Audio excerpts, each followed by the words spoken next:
चलिए टुडे आज जो हमें टॉपिक डिस्कस करना है दैट इज इंटीग्रल्स का आज हम इसको डिस्कस करने वाले हैं। ये जो टॉपिक है ये आपका सेकंड टर्म का है, ठीक है।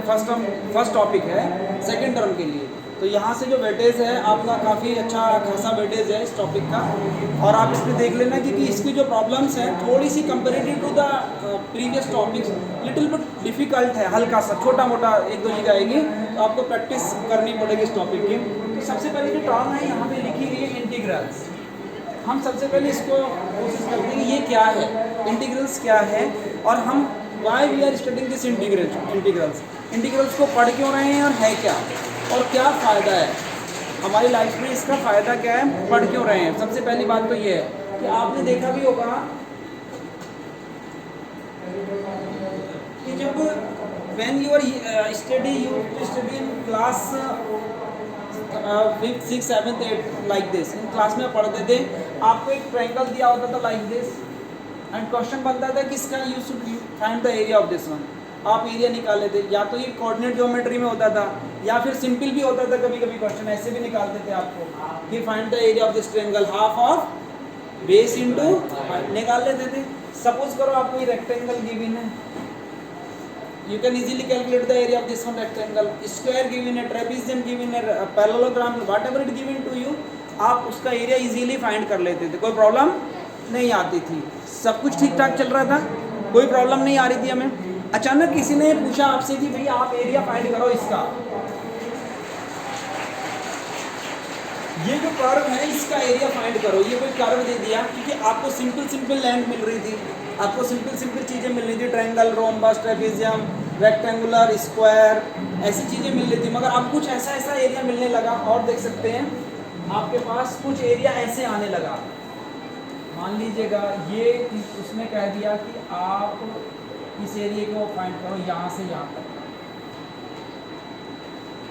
इस एरिया का जो एरिया, इस तरह की ज़मीन होती है ना, कहीं पे आप मार्केट में दुकानें देखते हैं कि वो कुछ तो बिल्कुल रेक्टेंगुलर होती हैं, कुछ स्क्वायर होती हैं, कुछ तिरछी सी होती हैं दुकानें, और वो एरिया उसका भी निकालना पड़ता है। तो कहते हैं कि इसका एरिया फाइंड करो। अब आपने बहुत सारी कोशिश की कि आपने यहाँ से ऐसे बनाया, ऐसे नहीं लगाया तो इट विल बी रेक्टेंगल, नीचे वाला रेक्टेंगल बन जाएगा, मगर ऊपर वाला फिर तिरछा मिर्चा। तो इसका एरिया कैसे फाइंड आउट करें, how we can find out the area of such figures. तो इन फिगर्स का एरिया कैसे फाइंड आउट करें, तो इन फिगर्स का एरिया फाउंड करने के लिए जो बेस्ट वे है दैट इज द इंटीग्रेशन। आप इनको इंटीग्रल की हेल्प से आप इसका you can easily find out the area of such type of the figures with the help of integration. Integration की हेल्प से आप इसका एरिया बड़े आसानी से कैलकुलेट कर सकते हैं, कोई भी प्रॉब्लम नहीं आएगी आपको, क्योंकि आपने फिजिक्स में I think you have also discuss the area with the help of integration. आपको जो फिजिक्स में आप देखते हैं, जब आपकी स्टार्टिंग हुई होगी 11th में, आइदर इन 12th आल्सो, आपको मालूम होगा कि टीचर्स ने वहाँ पे डिफरेंशिएशन और इंटीग्रेशन सिखाया होगा, आपको सिखाया होगा, ठीक है होगा ना आपको, क्योंकि इंटीग्रेशन का जो पार्ट है आपको वहाँ पे सिखाया गया होगा। चलो करें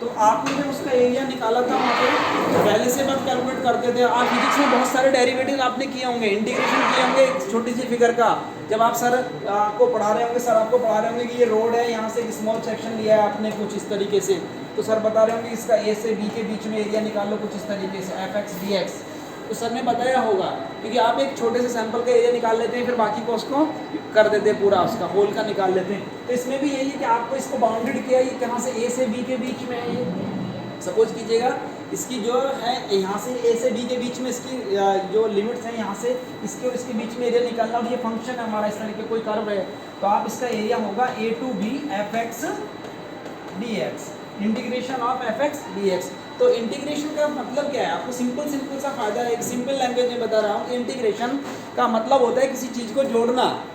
इंटीग्रेशन का मतलब होता है किसी चीज़ को जोड़ना, जोड़ना मतलब ऐड करना, यानी कि उसको फाइन टोटल। आपको ये छोटा सा, आप सब छोटा सा एरिया लेते हैं ना और फिर पूरे का निकाल देते हैं, वो उसके सैंपल लेके। इस तरीके से आपने यहाँ से यहाँ तक का लिया, इस पूरे का एरिया निकाल दिया ना, ये आपने लिया, ये पूरे का।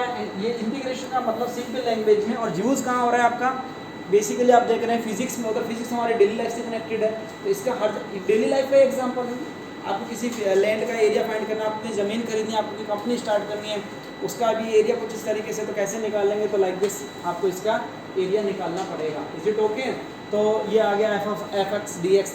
तो इंटीग्रेशन का मतलब सिंपल सा है, हिंदी में आप सिंपल लैंग्वेज में समझेंगे। इंटीग्रेशन मीन्स किसी चीज़ को जोड़ना और डिफरेंशिएशन मीन्स किसी चीज़ को तोड़ना।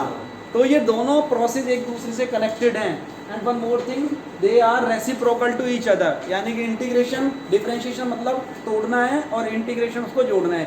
तो we can say that the integration क्या, it is the reverse process of the differentiation. ये इंटीग्रेशन क्या है, डिफरेंशिएशन की रिवर्स प्रोसेस है। Are you getting to me? तो उसकी ये रिवर्स प्रोसेस है। तो हमारे पास, जैसे कि आपको एक छोटा सा एक एग्जांपल लूँगा बस, उसके बाद में फिर चलेंगे। जैसे आपको मालूम है कि x raise to the power n differentiation, sorry, इसका dy/dx आप निकालेंगे तो मेरे विचार से, इज इट ओके? तो अब हम इसका डिफरेंशिएशन यदि हमें निकालना, ये differentiation everybody know about the differentiation this, यदि हमें इस टर्म का डिफरेंट इंटीग्रेशन निकालना तो थोड़ा देखिए ध्यान से। इंटीग्रेशन का सिंबल ये होता है x raise to the power n-1 dx। अब n तो क्या है हमारे पास, कांस्टेंट है, तो n तो बाहर निकल जाएगा, ये आ जाएगा x raise to the power n-1 dx। इसका फॉर्मूला होता है क्या इंटीग्रेशन का, x raise to the power n का इंटीग्रेशन अभी एक्सप्लेन करूंगा, ये वापस कैसे आएगा। इसका फॉर्मूला होता है x raise to power n+1 upon n+1। इसमें हम इम्प्लीमेंट करके देखते हैं। तो n as it is, x raise to the power n के प्लेस पे क्या है n माइनस, कोई बात नहीं, तो n-1+1 ओवर n-1+1। एग्री कर गए? ये फॉर्मूले को यूज़ करते हुए मैं ये बताना चाहता हूँ कि differentiation, integration is the reverse process of differentiation. तो यदि हम इसका, इधर से ये आता है इसका डिफरेंशिएशन, तो यदि हम इसका इंटीग्रेशन करें तो उल्टा ये आ जाना चाहिए ना हमारे पास। मैं ये बताना चाह रहा हूँ, यदि मैं कह रहा हूँ कि मेरा रेसिप्रोकल ये है तो उसका रेसिप्रोकल मैं हूँगा, या मेरा भाई ये है तो इसका ये मेरा भाई होना चाहिए, मैं इसका भाई हूँ तो ये मेरा भाई होना चाहिए। बात बन गई तो ठीक है। अब मैं उल्टा लेके चला, इधर से यदि मैं इधर पहुँच गया तो बात ठीक है मेरी। मैंने कह दिया कि ये रिवर्स प्रोसेस है, मेरे कहने से नहीं होगी ना, मैं प्रूफ करके दिखा रहा हूँ कि होगा भी या नहीं होगा। तो अब देखते हैं यहाँ पे, तो ये से ये गया, इससे ये गया, तो n of x raise to the power n over n से n कैंसिल, तो x raise to the power आया ना। एक कांस्टेंट ऑफ इंटीग्रेशन यहाँ पे लिखा है, इंटीग्रेशन कांस्टेंट या आर्बिट्रेरी कांस्टेंट हम ऐड करते हैं इसके बारे में थोड़ा सा डिस्कस करेंगे। फिलहाल आपको दिख गया होगा कि इसकी वैल्यू ये आ गई ना, आई, इसका मतलब क्या है, ये दिस इज, ठीक है। So thank you for today.